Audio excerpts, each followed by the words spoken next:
Welcome to our 5 on 5. Please be joined by Oregon Community Foundation's VP of Strategy and Research, Sonia Worcel. Good to see you, Sonia. Great to be here again. Thank you. Yeah, so in case anybody doesn't know, can you give us a little background on OCF? You bet. So the mission of the Oregon Community Foundation is to improve the lives of all Oregonians through the power of philanthropy.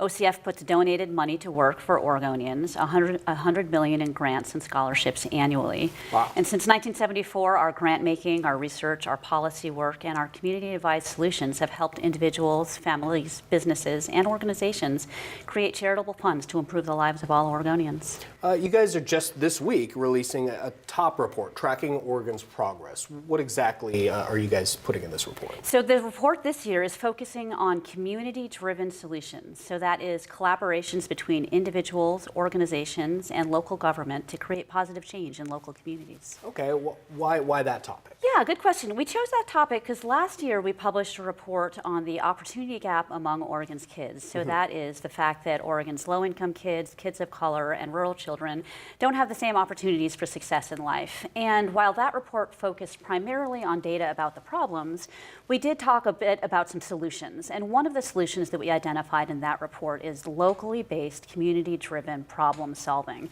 We got so much interest in that and so many questions about what exactly does that mean that we decided to dive deep into that topic for this year's report. Okay, I'm curious, we're talking about the whole report here, and what key points, what takeaways could you share with people that will you? Well, one thing I can share is that Oregon really has a great story to tell about community engagement. We tend to have more volunteering, more donations to charitable organizations than the national averages.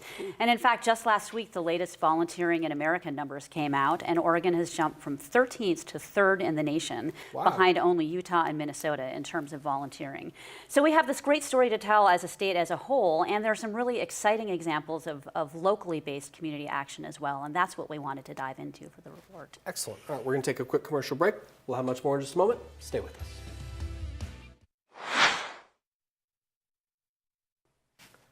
Welcome back to our 5 on 5 again. We're here with Sonia Worcel from the Oregon Community Foundation Strategy and Research. So we're talking about your Tracking Oregon's Progress report, this top report. What are some of the key messages you're taking out of this? Thanks for asking that question. So we dove deep into 6 different examples of community problem solving around the state. And these were in 6 different areas of the state, tackling different types of problems, using different types of strategies. But we were able to pull up some 5 key findings across these 6 projects. And the first is the importance of building key relationships. So having strong relationships not only increases an individual's commitment to a community engagement effort, but it can extend the network of potential participants, and it can create efficiencies as people and organizations share the work. The second key message is that it's really important to build those relationships with diverse groups. Successful engagement efforts involve the community members and groups that are most impacted by an issue. And then the third key finding is the importance of effective leadership and the need to even broaden the definition of who we consider leaders and what we consider to be important leadership qualities. So importantly there, it's looking at things like identifying people who have lived experiences in the issues that you're seeking to address, and people who have the ability to truly listen to others and to engage others in the work. The next key lesson is around the need to focus on the end goal. So while it can be easy and enticing to identify some short-term projects and low-hanging fruit for community engagement efforts, and that's great, it's important to do that to get people involved, but you also don't want to lose sight of if there's a larger systemic issue you're trying to address, how do those short-term projects fit into that larger goal?